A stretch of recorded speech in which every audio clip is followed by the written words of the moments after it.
يحاول النظام العسكري الحاكم في الجزائر تطوير الأنشطة الحدودية مع موريتانيا، وعبرها الوصول إلى دول إفريقية أخرى، لمنافسة معبر الكركرات الذي يعد بوابة مغربية لتموين أسواق القارة السوداء.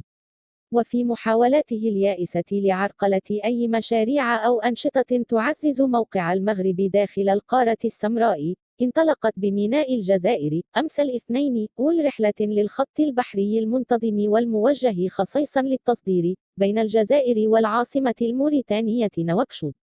وقالت وسائل إعلام جزائرية إن هذا الخط الجديد الذي تشرف عليه شركة أنيسار لاين المختصة في الشحن البحري سيسمح بتقليص مدة التصدير نحو موريتانيا إلى 5 أيام.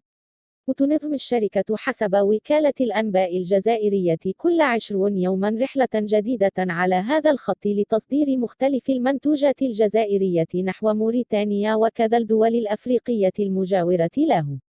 وأكد المدير العام لشركة الشحن مصطفى حماد على أن فتح هذا الخط البحري والذي يعد أول خط مباشر للجزائر نحو إفريقيا سيمكن الأخيرة من تصدير مختلف منتوجاتها نحو القارة السمراء في مدة قياسية.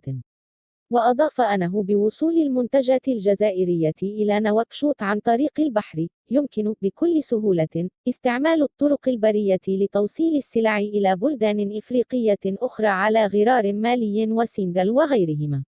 ويرى مراقبون في فتح هذا الخط محاولة جزائرية لتضييق الخناق على المغرب ومنافسة معبر الكركرات، مشددين على أن هذه المحاولة لن يكون لها أي أثر لا على المدى القريب